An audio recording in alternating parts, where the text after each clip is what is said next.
طيب، بسم الله الرحمن الرحيم، والصلاة والسلام على أشرف الأنبياء والمرسلين نبينا محمد وعلى آله وصحبه أجمعين. فنرحب بكم جميعا في هذه الويبينار، والتي نتحدث فيها عن دور المستشار في مجالس إدارة المنشآت العائلية. طبعا هذه الورشة بتنظيم من المركز الوطني للمنشآت العائلية، والذي أسس بأمر سام لاستدامة المنشآت العائلية وتنميتها. هذه المنشآت العائلية لها أهمية كبرى، لأنها تمثل 95% من المنشآت العاملة في القطاع الخاص، وتوظف 57% ممن يعمل في القطاع الخاص، وتسهم ب27% من الناتج المحلي الإجمالي الخاص. و لما لهذه المؤشرات الاقتصادية من دور محوري، فاستدامتها ضرورة وأهمية قصوى. Uh, this webinar was motivated because the family businesses represents 95% of all businesses in Saudi Arabia, employing 57% of the private sector workforce, and contribute to 27% of the private GDP and 62% of the private sector GDP. Why this webinar is important? Because according to our study, it was a lengthy study that we have conducted last year, 2024, and we have documented numerous challenges and obstacles facing the family businesses in Saudi Arabia. One of the most important one is the aging ownership. About 58% of the family businesses here in Saudi Arabia lack a family succession planning, and all these owners, I'm talking about 58% of them, are over 55 years old, signaling an urgent need for succession planning and leadership development. Also, almost 75% of the family businesses lack a family charter due to the lack of awareness, perceived irrelevance, or absence of guidance. And we recently launched an ADR program, and we have documented numerous disputes within the family businesses. The financial matters are the leading cause of internal disputes, and the governance is on the top of the helm, driving most of the disputes within the family businesses. When we talk about the succession planning, and we talked about that 57% of the family businesses in Saudi Arabia, the owners of them are above 55%, and 89% of them don't have succession planning, which is a big issue.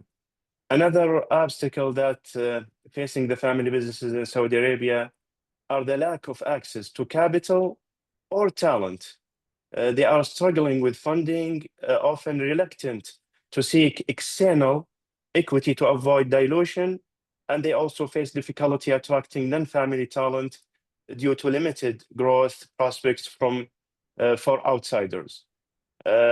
Also, 57% of them feel unprepared for economic downturn. All these obstacles shed light on the importance of advisory board.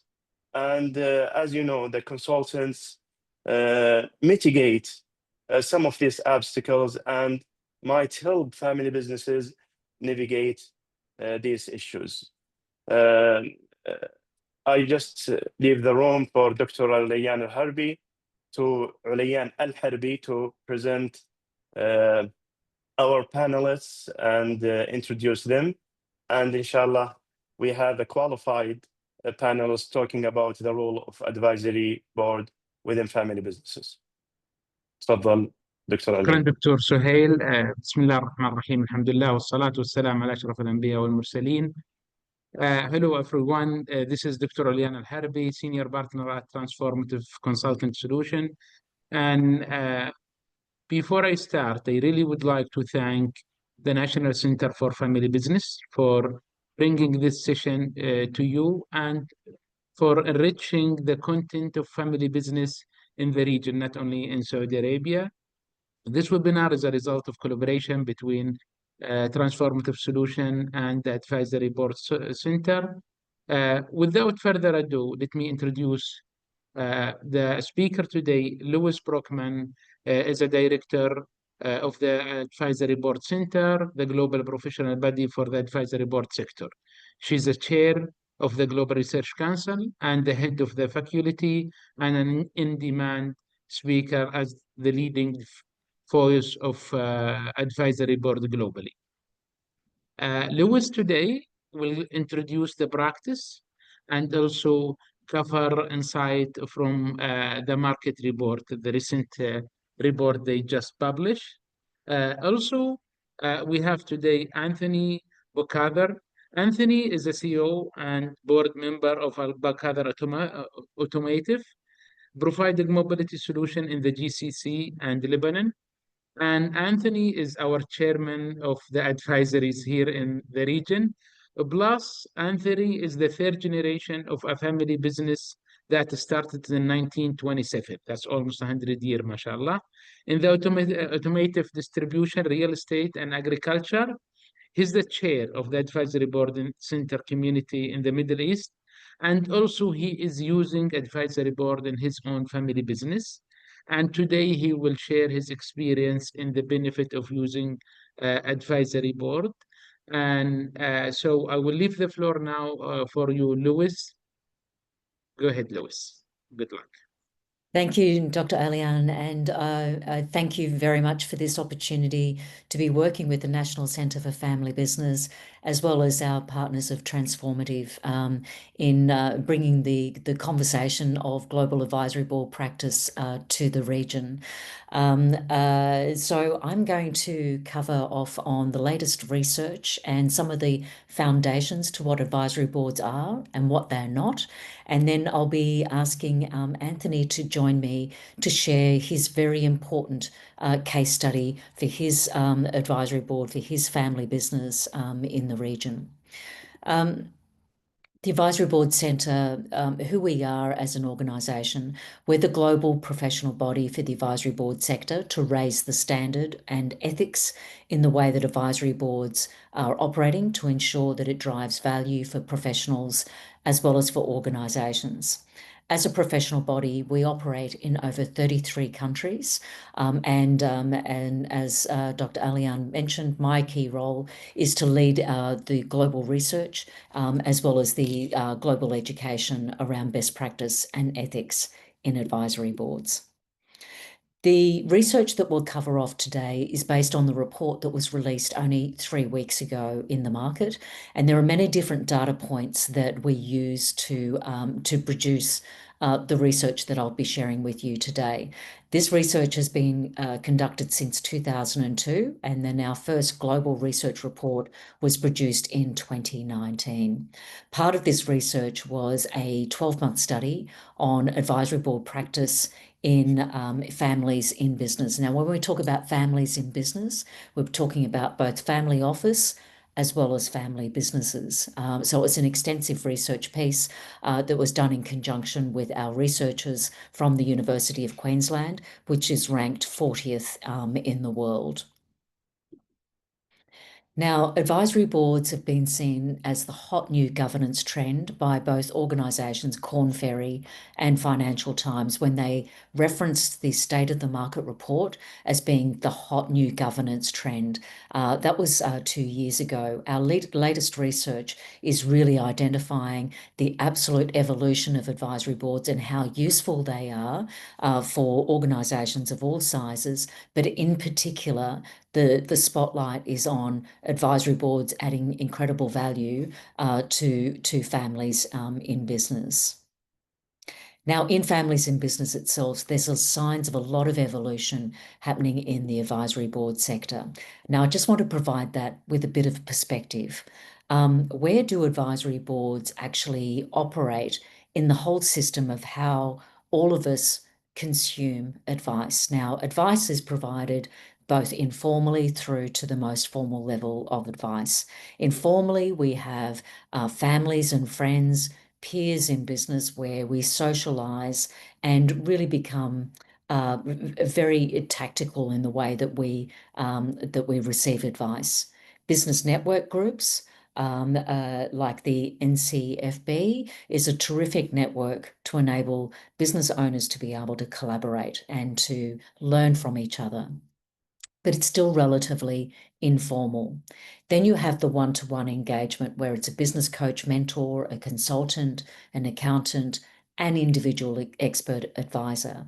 Now, there's ethical challenges at times when we deal with advice with one person, because there are a few different things. One, as a business owner and as families in business, we may expect too much from one person to have the answer to everything.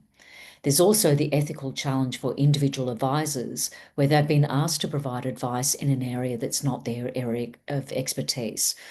So it can become challenging with regards to ethics in the way that advice is being exchanged.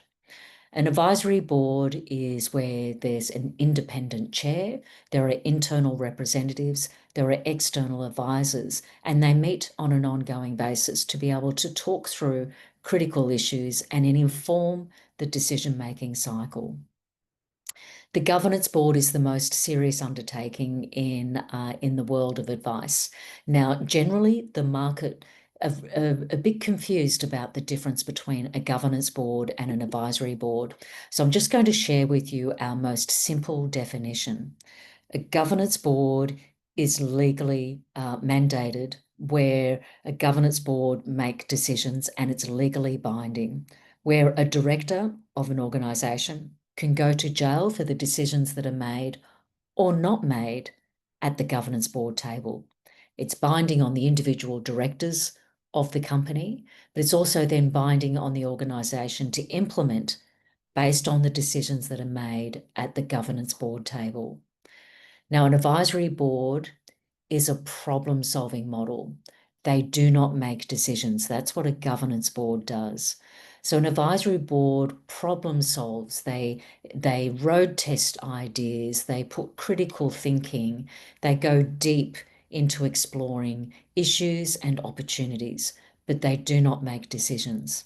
So where the governance board forms the strategy, an advisory board informs the strategy, but they don't make decisions.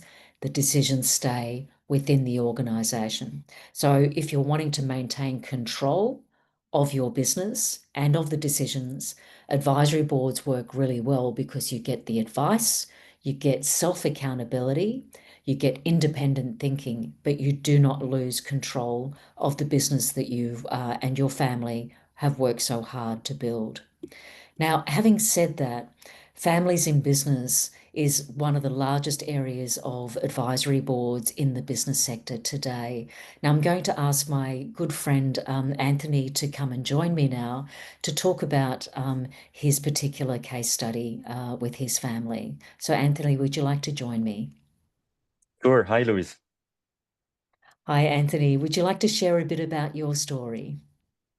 Sure. So I can say hi to Zaid on the list that I know. Hi, Zaid. Hi, everyone. So my story started in 1927, nearly 100 years ago, when my grandfather, Nicholas Bukater, decided to come back from the US to the region because he fell in love with my grandmother in Lebanon. So he decided to come back. And based on his heart, he also, hi, Zaid. So he decided to bring back his passion from the US, which was automotive. Automotive in 1927 was starting in the US, was the 4T model and other models. So he decided to bring in this to actually support people go from horses to cars. And back then he introduced a brand into Lebanon, Syria, and Iraq. My father took over in 1966, where he introduced Mazda from Japan, And in 1999, actually handed over the business to my brother and myself. This is 25 years ago, where we took over the business, where we grow it from into automotive distribution, real estate, and agriculture. So this is who I am, and why in 2000. I can go further, Louise, if you want to explain. Absolutely. So in 2006, became co-CEO of the business with my twin, Nicholas, and the growth of the company was very fast until 2014, where the growth was so fast that it became a bit hectic. There were no governance, no proper system in place, where we decided, my brother and us, to pause and to think about what can be done for the future. So we had a board. The board was family members, but it was helping us in exactly like you explained, Louise, in taking the decisions, but not problem solving. So we were there. We had on our board people who said yes or no on decision that the co-CEOs made together. For us, it was not enough. We needed more support. We needed more clarity. And we knew that any decision we make from this point in time in 2014, would either grow our company because it grew tenfold from 2006 to 2014. And our goal was to grow it another tenfold in 10 years. So we knew that any decision we make in 2014 would be really crucial to know what to make, which brand to include, which country to diversify into, with what currency to invest, which countries to invest in. So we knew we need expertise. And the board made of family members didn't have this expertise. So we decided to have an advisory board that is non-decision making. And we built the first advisory board in 2014 that is, until now, the same advisory board in 2024. That's a long time, Anthony. And what's been the value for you in having an advisory board? So I would put it this way. It informs the co-CEOs. So we decided back then that we'd no more be co-CEOs. We would be CEOs of different entities. So I'm the CEO of the automotive business, and my brother is the CEO of the real estate business. This was one decision that we made with the advisory board. It put a bit of a system in place. The second thing we did was to hire 3 advisory board members from different sectors, together with myself and my brother. So we're 5, 3 plus 2. We decided to write a family constitution, the charter, where this charter mentioned that in case on the family board we reach a point where we cannot make a decision, it's 50-50, let's say, and there is no decision made, then we need to go to the advisory board, and a vote will happen on the advisory board. So we are 3 advisors plus myself and my brother, and depending on that, we can take the decision to the board that will make a decision then. Based on what the advisory board have advised, let's say. And this happened. So let me tell you about the value. The value here, I would say, would depend on the different phases of the company from 2014 to 2024. Some phases, it was very much problem solving based on growth, based on risk and diversification. For example, I can give you examples like going to different brands. So we went from a Japanese brand, from Mazda we kept Mazda, of course, but we had issues with, let's say, product lineup, where we didn't have the big cars. We didn't have USD priced cars for currency diversification. So we decided to go with Ford. So we became the Ford distributor for Lebanon. And then with time, I can fast forward to 2024. Now we have a Chinese brand. So we also diversified into currencies, into China, etc., with electric cars. I can speak about diversification into business models. So from selling cars, servicing cars, into leasing, into renting, etc. I can speak into type of different things we sell. We sold cars. We also sell buses. We also sell motorcycles. We also sell bicycles. So we needed these different angles, and those advisors had different angles, one coming from a family office, one coming from a different business in coffee. from Switzerland, a third business. So different advisors from different geographies. And then also we thought about regional diversification. So what if something, in 2017, we were thinking, what if something happens to Lebanon? It's risky. So in 2017, before the crisis, we diversified into the UAE, into Saudi Arabia, into different brands, etc. Also on the banking side. So do we bank only with Lebanese banks, or do we? This was 2017, prior to the crisis, or do we? So this was the advisory board were asking us questions to challenge the status quo, to challenge the comfort zone. So when you are comfortable, you used to call a bank, you know them very well, they know you very well for 90 years, whatever. And then they say, we want a letter of credit for $20 million. Yes, this is a ticket, right? But what happened in 2019 when the Lebanese bank system collapsed? If in 2017 we didn't think of going out of the comfort zone, having very strong financial present. So this was the board that was advisory board that was challenging us, knowing that they experienced that in Africa, they experienced that in Greece, they experienced that in Cyprus before. So those advisors helped us save our company, actually. And then 2019 came where the board became more a crisis management advisory board, because when the crisis hit and we lost the banking support from Lebanon, and many other things, right? COVID and the bomb in Beirut and all these kind of things. If we didn't have the business that was running in the GCC area, this supported the whole team in Beirut that we still have until now, the same team members. So this was the second phase, where crisis management. So supporting us on that, how to manage this crisis, the currency devaluation, and then because we had them before where they supported us in growing externally, this external growth helped us then. And then the third phase, which is now 2024. So China, AI, how to approach that. So for example, for AI, one of the advisors supporting us was that, where we are now discussing venturing into, and not only like buying AI products, but investing into AI, and co-investing or having internal AI companies in our company, right? I mean, the data that we have built through time and has value, and we're using that. So sorry, it's a bit long, but just giving you the 3 phases at least that we went through was the advisory board until now. Thank you, Anthony. And it's a really good example of the evolution of an advisory board. It's not a fixed structure. It can change and evolve as your priorities change, the conversations at the table, and maybe the people too can change from time to time too. Thank you, Anthony. I'll bring you back in shortly when we talk more about the different focuses of advisory boards.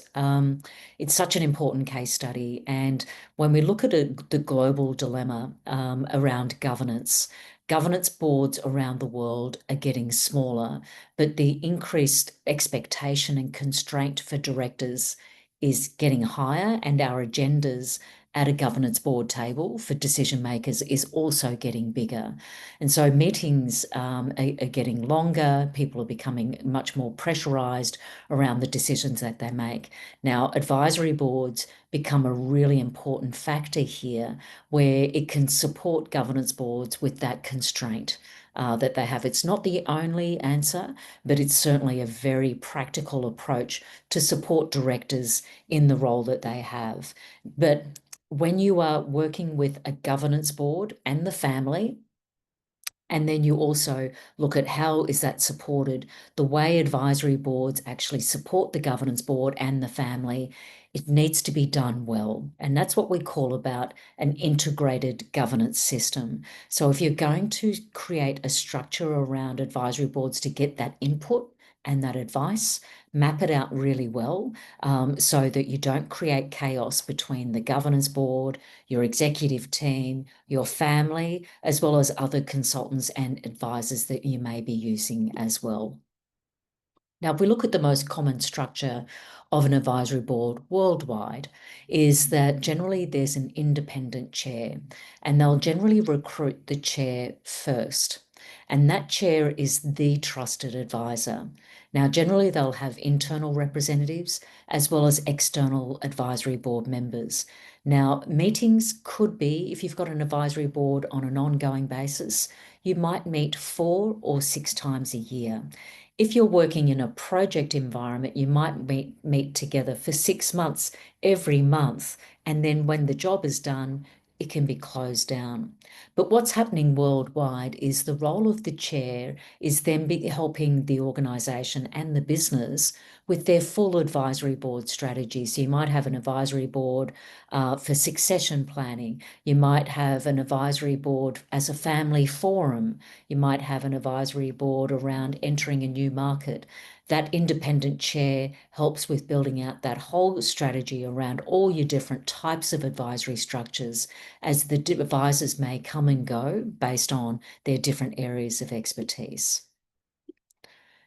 Now, advisory boards, there are many different types of advisory boards. And in a moment, Anthony, I'll ask you what kind of advisory board structures you've used. Again, they work from informal to formal.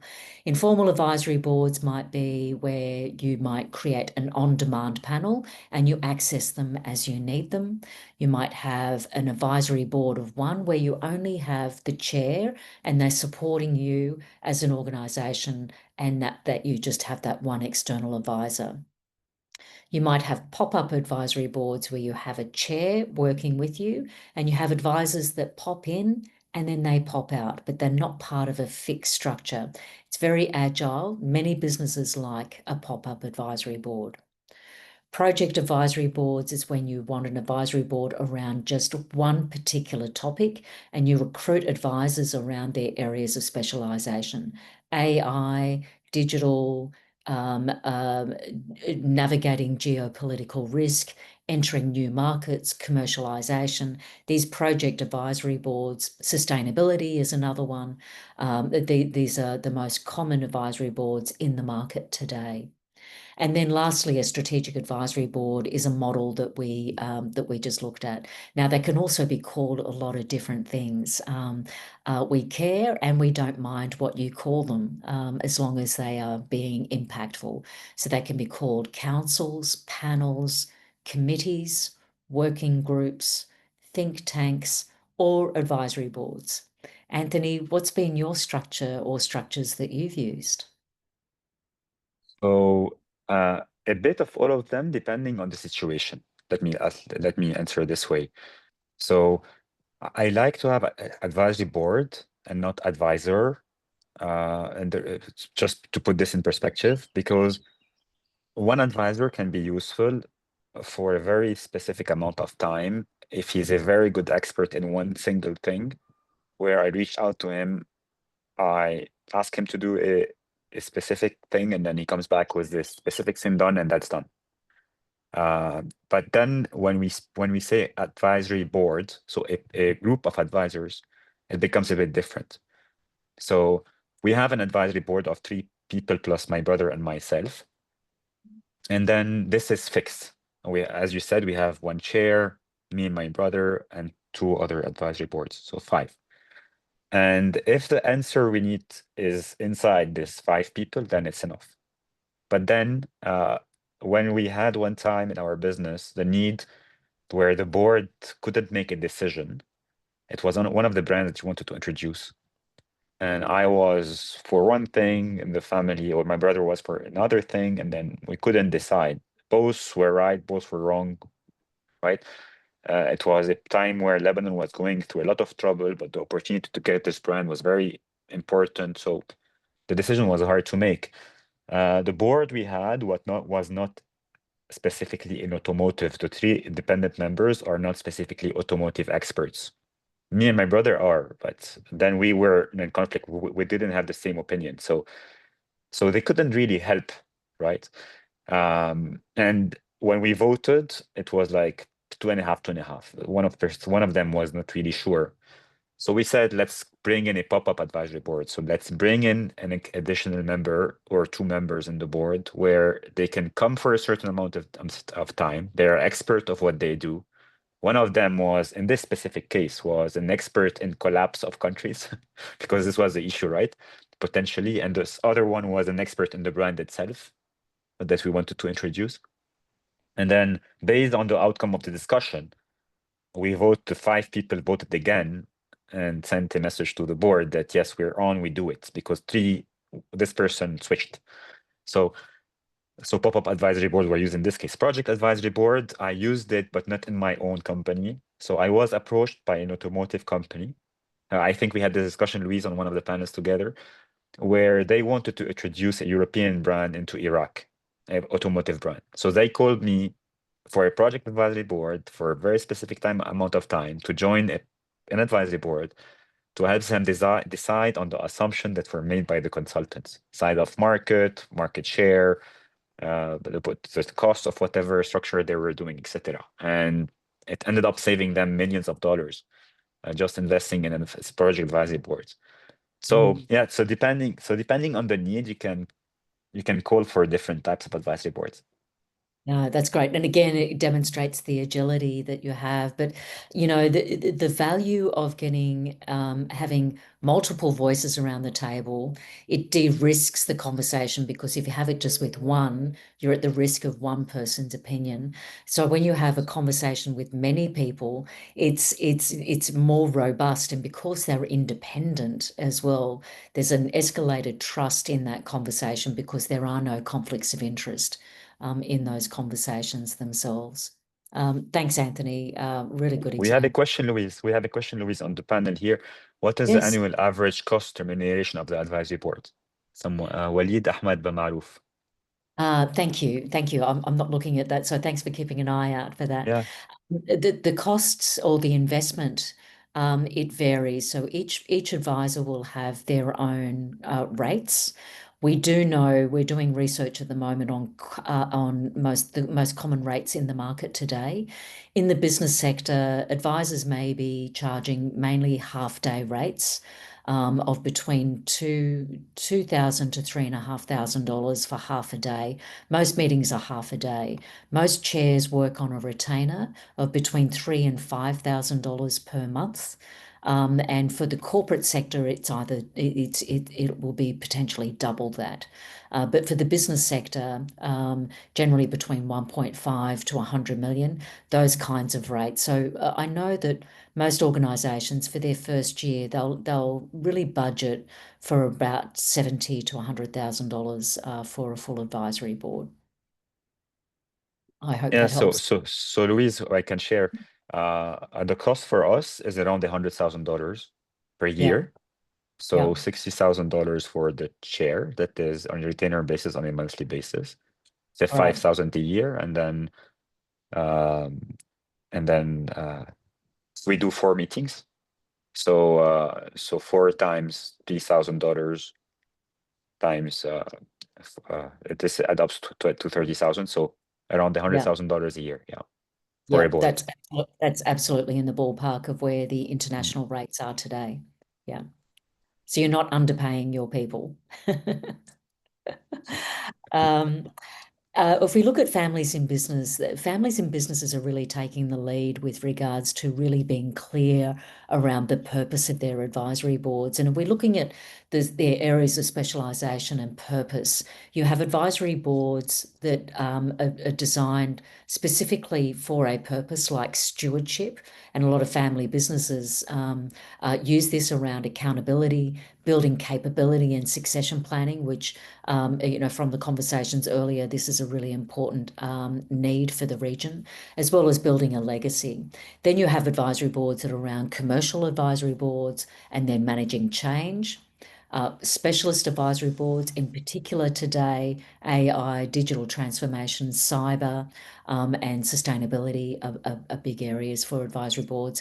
And then stakeholder engagement, next generation advisory boards, like a lot of family businesses have next generation forums, which are advisory boards in nature.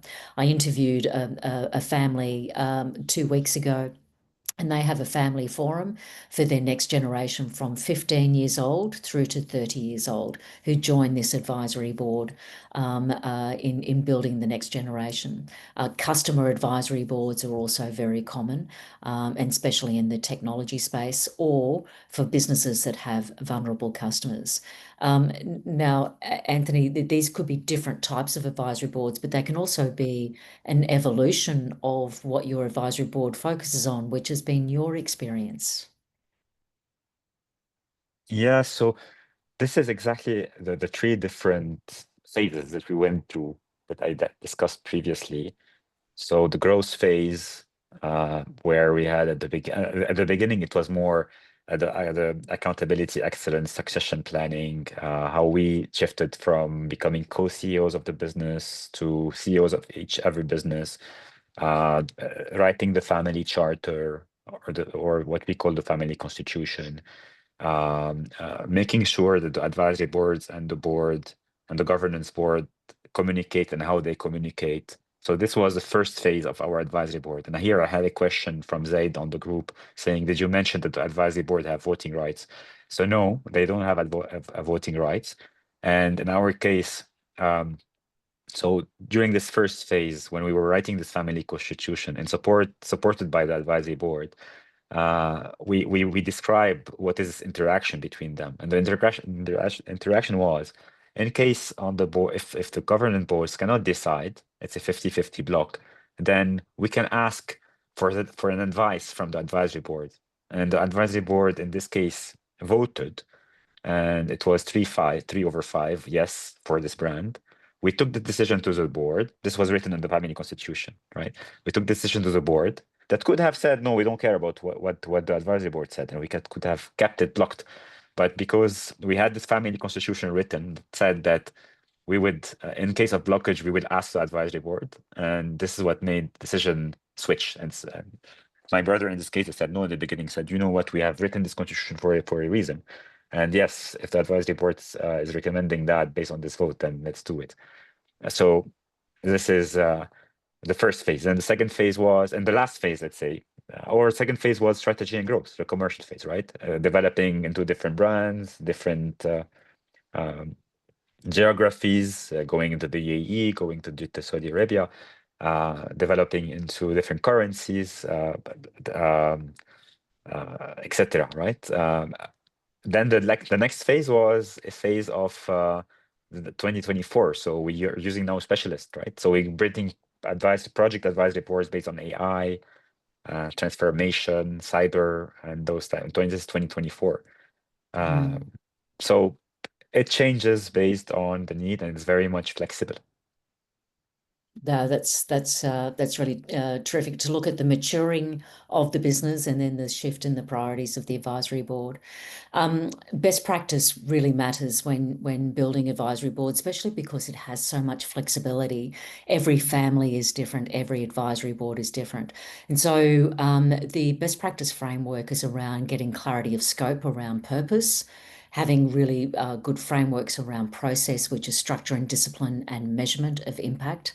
And then finally about selecting the right people around the table, which is around independence of mindset and also fit for purpose. And so best practice with the advisory board sector itself worldwide has grown from 1.3 million advisory board professionals in 2019 through to now worldwide there's more than 9.8 million advisory board professionals. So the advisory board sector is just being used worldwide by organisations of all sizes. And so this best practice framework is really important so that we've got quality controls around advisory boards as well as some ethics impacts. Anthony, I might just close off with your thoughts around the adoption of best practice from your perspective, both as a family and business, but also as an advisory board professional. So in 2014, we did this advisory board. I was not aware there is something called advisory board center. I know now you have a 100-year strategy, Louise. So, and we did it based on like without real knowledge, without best practice. We didn't know what was best practice. It ended up being good, but it could have been done if the outcome of it can be better. So after 8 years of doing it 2 years ago, right? It was not really giving me anymore the maximum potential. And it's not only that you're paying, but it's also the time that you're spending with this amazing set of 3 other individuals, me, my brother, and 3 other individuals, you really want to have the best of them, right? These people, I mean, one of them is managing a $2 billion company in coffee around the world. Another is managing a family office running $10 billion of assets. So when you have them on the table with you, they're not here for the money. I mean, they're not here. They're here because they like us. They like the vision of the company. So they really want during those 4 hours, once every 3 months, to give their maximum, right? So, and you want to take this maximum out of them. So really, to apply best practice, it's just fantastic. And I learned this when I went and trained with you, Luis, 2 years ago, what was best practice. And now I'm applying it on my, this is why I did it actually. I'm applying it on my own advisory board. And people, I had 3 people. Now we're exploring potentially changing one of the advisory board members because of the changing dynamics, right? Fit for purpose, very important, because depending on the need, is it a growth phase? Is it a crisis phase? Is it depending on the need, right? Like I discussed, then the clarity of the scope. So now, because I have this best practice, I have this document that I have learned from you, Louise, and the other advisory board members. Before every meeting, the chair of the advisory board sits with me, sits with my brother, and goes through this scope list of what do you really want, and he challenged us on what is next step, what is the outcome you need from the advisory board? Is it growth? Is it change? Is it tech? Is it diversification? Is it, in the contrary, is it focus? So we need to think about it very clearly, to come to the board with very clear mind of what do we want from them. Structure and discipline. So this chair that is trained to do that. So really manage the conversation during those 4 hours, and even before sometimes or after. And then independence. So our advisory boards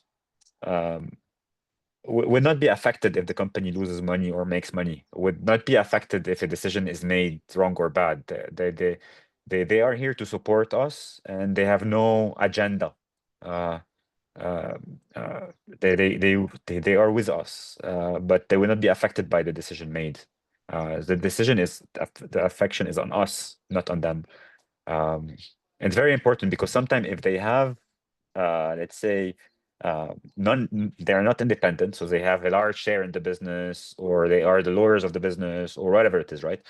They can direct you in whatever suits them, which is complicated. And measurement, so the chair makes sure that whatever we are doing during this board is measured, and there is tools for that.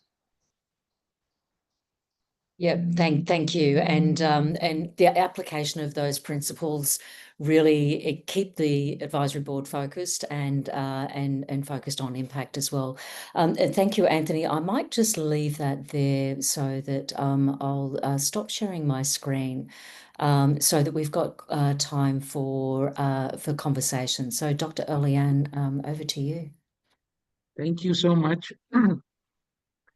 Great insights, and thank you, Anthony, for sharing your experience. Dr. Suhail, if you allow us, I think we have some question in the QA. I see some of them, or all of them, interesting question, actually. So let us have some of them to answer them. Okay, thank you, Dr. Eliane and Louise and Anthony for these insightful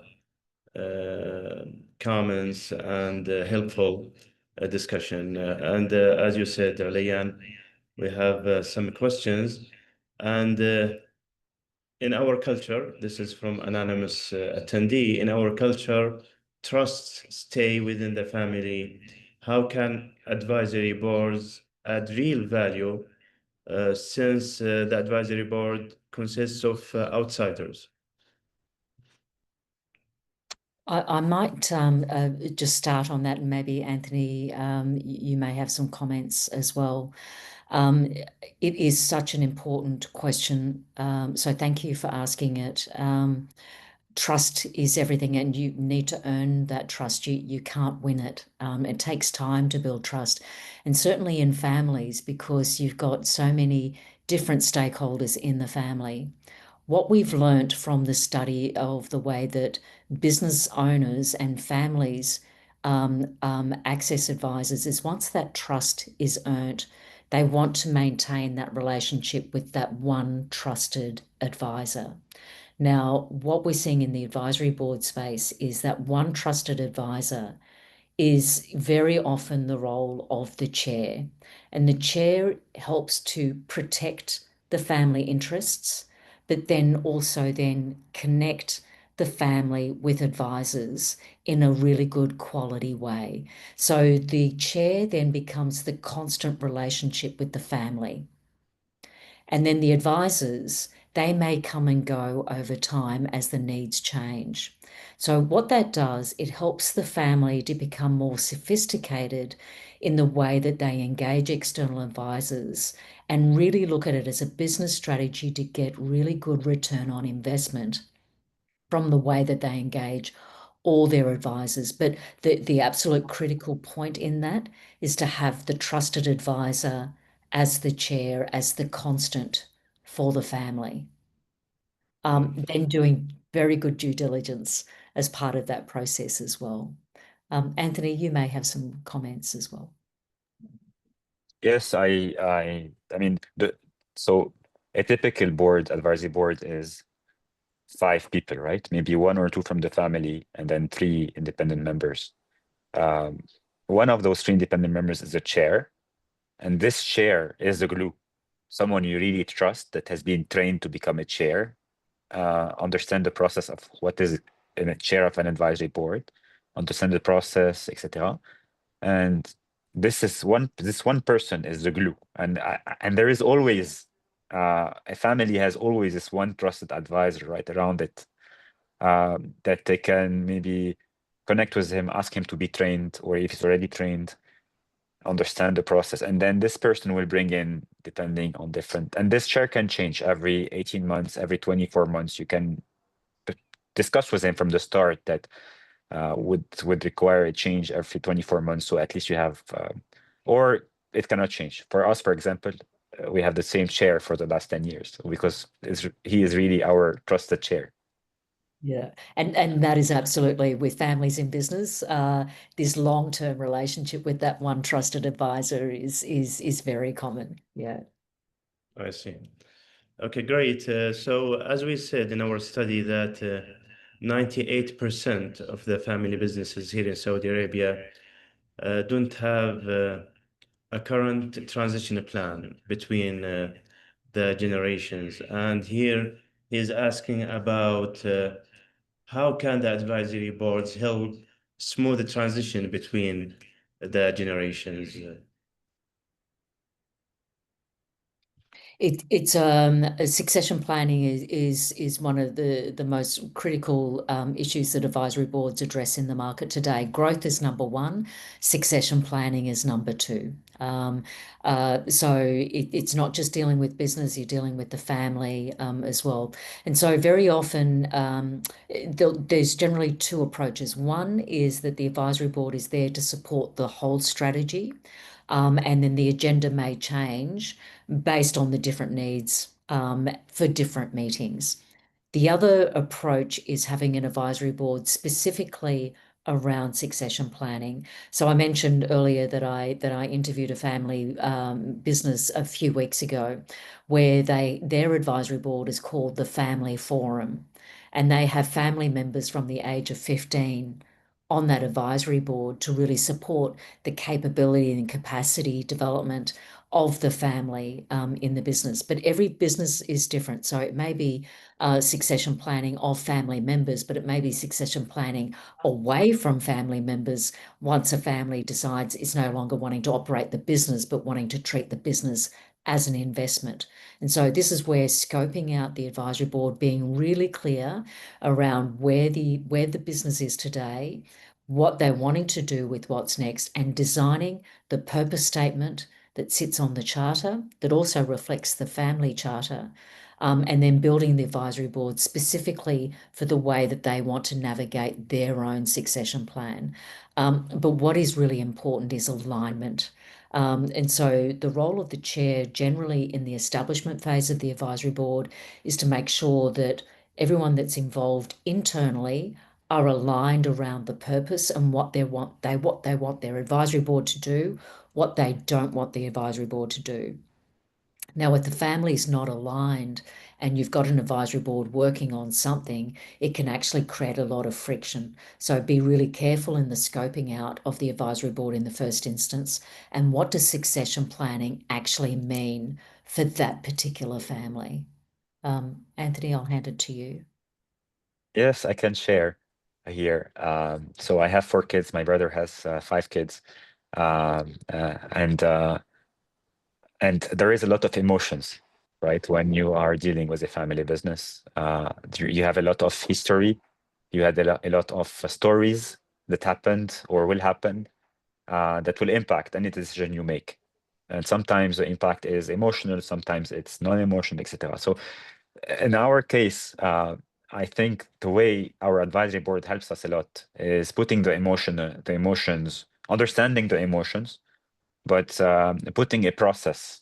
So for us, for example, we know exactly in our family constitution when we were writing it and we were supported by the advisory board, we know exactly from the age of 0 to the age of 70, what is the different steps. It doesn't mean it needs to be followed 100%, but it gives a path for people to join the family business or not if they want, to create their own businesses or not. What to do from 0 to 12, to building the identity and the values, what to do during the adolescence years between 13 and 18, what to do between the young adults, or between 19 and 25. Everyone has a different phase, right? What do you need to do? Where do you need to go and study? And it's not only about studies, and it's also about where do we meet? How do we spend time? How do you have fun together also? What different roles do we give to different people in the family? So some people will play the emotional role, some people will play the very strict role, depending on the timing. So it really puts a process to it, but a flexible process, let's say, because when it becomes a very tough process, it becomes complicated and becomes difficult for some people in the family. So how to turn this process into a flexible process? This what you call, Louise, is a specific advisory board for the succession planning. If it's a large family, would be interesting to look into. It's a small investment versus potential return, let's say, especially that you have this large family that want to build this business. And actually, I really like the idea that succession planning is not among family owners or the family business themselves. Maybe the succession planning is about how can we find the right person to take this role, even if he is outsiders. So so here he's talking about why advisory board and not advisors. And I think, Antonio, you talked about, we are not talking about the advisors per se, but the advisory board. Why is that? So if I'm really clear about that, what the difference between having one individual advisor versus the value of an advisory board. Yeah. Globally, the one-to-one engagement of one advisor to an organisation, it serves a very useful purpose when there's a really clear mandate. If there are a lot of known unknowns and you're wanting to get different points of view and having a conversation with a few people where they don't have a vested interest, you actually have a conversation that is independent. Now, if you have the conversation with one person, you're exposed to what that one person thinks. Now, when you've got a few people around the table who you deeply admire and respect, and you have conversations and they have conversations with each other, it de-risks the decisions that are made as a result of the conversation.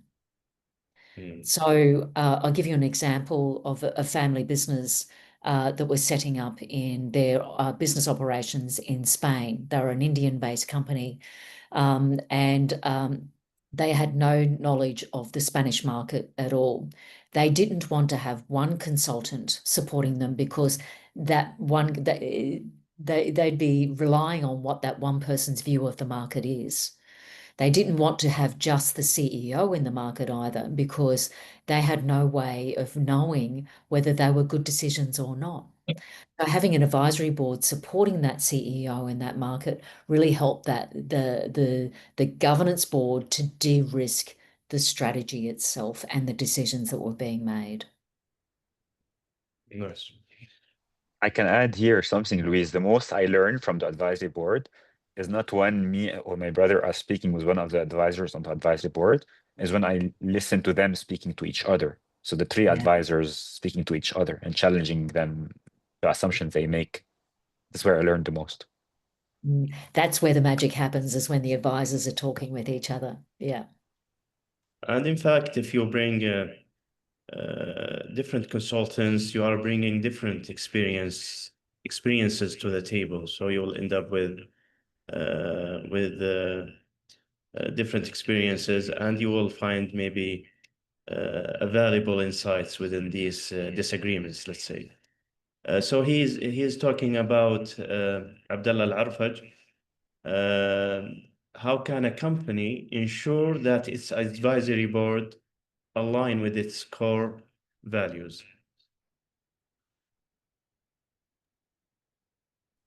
If I just cover this briefly, it can't be underestimated the importance of the establishment phase of an advisory board. Go slow to go fast later on. You choose your advisors not only for their experience, but you also need to have a really genuine, they need to have a genuine interest in the business and in the family and the family interest.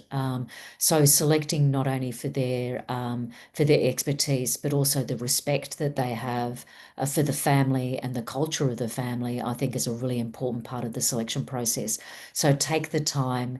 I know relationships matter and are very important.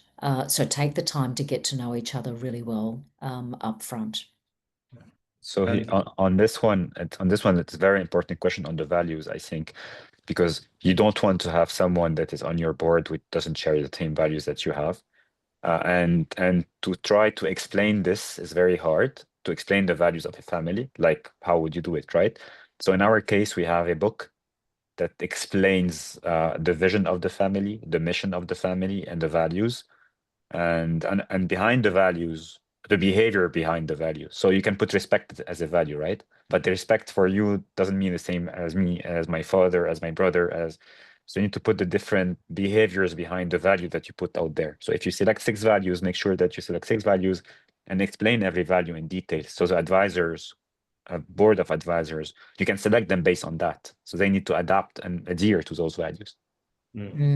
And if the family hasn't got that in place, then that may be the first mandate of the advisory board, is to really support that, gaining that clarity. Yeah.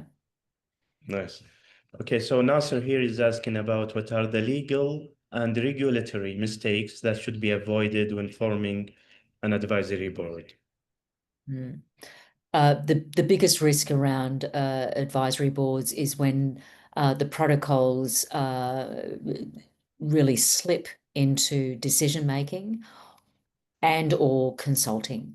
And so being really clear around what the advisory board is there to do, what it's not there to do, and having the protocols that the advisory board is not making decisions. If they are, then you have legal ramifications around professional indemnity issues for the individual advisors, and then for the organisation itself to have shadow directors. There's a lot of ramifications that come with that. And so knowing what those protocols are and managing that really well and managing everyone's expectations. The advisory board there is not there to make decisions. Now, some people say an advisory board, you have no liability versus a governance board. That's not true. We all have liability. Whenever we open our mouth, there's liability, right? And so we need to be very, take a lot of care and be very practical around the function of the advisory board and be really clear that it's not a decision-making model and the protocols are being maintained in the way it's being managed on an ongoing basis. Anthony, do you have any comment? On the legal side, I think Louise covered it 100%. I think we have two interesting questions in the chat also. So how about if the chair leader communicates from a coach mindset? So I think Louise, in your training, you explained very well what is the difference between a coach, a consultant, an advisor, an advisory board. So answering to Mrs. Munira as Zubairi, she's saying, how about if the chair communicates from a coach mindset? Yeah, thank you. But there's actually two key roles in the role of the chair. You're a mentor and you're a facilitator.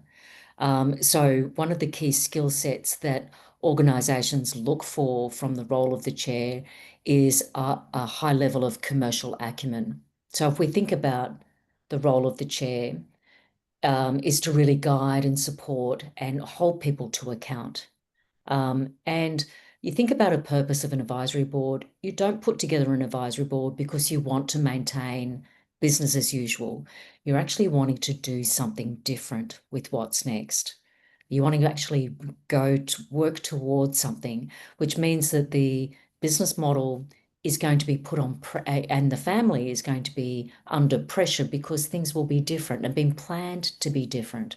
And so the mentoring capacity rather than a coaching capacity, you've got to be able to express really good quality commercial acumen, not just facilitate other people, right? So the role of the chair, it's really important to be able to be both a very good mentor as well as a facilitator of those meetings. So those are the two key functions. Very different then to coaching others because you also have to have a point of view. And it's also very different to consulting, where consulting is a doing practice. An advisory board is a thinking practice, right? And so it's about the way that people think and having conversations. So the mandate around managing a project, beginning, middle, and end for a consultant where they're providing a recommendation. Advisory boards don't necessarily provide a recommendation because they don't need to agree with each other. And that's part of the value. It's okay for people not to agree because you're having really good, deep, robust conversations about the many different options. If you're only just talking about one thing and one recommendation, I don't think in this market that's good enough. We need to be thinking about what are the different options and what are the considerations around those different options. Because optionality, if there's only one answer and one recommendation, that's an expert system. That's when you get a consultant. But when you've got options and optionality, you want to be able to explore that. And so that's where that advisory model becomes very handy about exploring that and creating a safe zone to be able to say, it's okay to be able to explore it. We don't need just a one recommendation coming from an advisory board. Anthony, have you got anything else you want to add to that? No, this is great. Thanks, Louise. Understanding the difference between a coach, a consultant, and the advisory board is a very important start to know what to expect from the advisory board. So thank you for that, Louise. Okay, thank you all. Actually, we are running out of time, but I will end up with, it was a question and maybe a final comment from you all, Louise and Antonia and Olayan. What's in your opinion the most valuable addition coming from advisory boards? If you can answer it, and if you have any final comment before ending our webinar. Luis? So the question is, what is the most valuable addition, in your opinion, coming from advisory boards? Yeah, our research shows that we've had 2 studies on the impact of advisory boards, financial results, 15% impact on financial results overall, and 30% impact on confidence in decision making. And so an upswing of 30% in confidence. So if we're making more confident decisions, that's got an impact on the business, but also on a personal note as a human being. So it's that's what we see through our study. Nice. So for me, doctor, it saved my family business. So it is massive, different phases for the company, and every time from the succession planning, then the growth, then the crisis in Lebanon, and now the AI China transformation, right? It's completely just saving my family. And the approach for me is the following. Since it's a non-decision tool, right? No decision will be made after an advisory board. This is great because you go in the meeting, you have those 3 hours meeting with an advisory board, and the outcome of it is not sure. It's not like, yeah, we have a decision, yes or no, right? So you go in the meeting with a mindset where you're not here to fight with anyone or to decide on anything. You're here to listen. You're here to share. You're here to listen to the questions that will trigger something in you. And these questions that the advisors ask me, I go out of the meeting, and many times after the meeting, like something clicks and say, "Man, this question was fantastic, and it made me open the box to something new." Nice. Dr. Aliyan? I think advice and advisories, we have them everywhere, every time, in every company. But having an advisory board will make this as a systematic approach, a routine. So everybody seek advice every time. So one of the benefits, I see it when you have advisory board, you have it as an approach and a routine. So your benefit is continuous rather than asking random people every time. Okay, great. Any final comments from our panelists? Thank you. Thank you, Dr. Sohail. Luis and Anthony? Okay. Thank you for the opportunity to share this with you today. Really appreciate it, and appreciate the impact that families in business have in the region. Okay. Thank you, Luis and Anthony and Dr. Aliyan, for this insightful webinar, and our deep gratitude for our attendees for attending this webinar and NCFP events. And we are looking forward to see you, inshallah, in our next events. Please take some time just to take the survey. When you close your browser, you will find the survey. Please answer it. It's going to help us to enhance and develop our events. And thank you again, and assalamu alaikum wa rahmatullahi wa barakatuh. See you. Bye.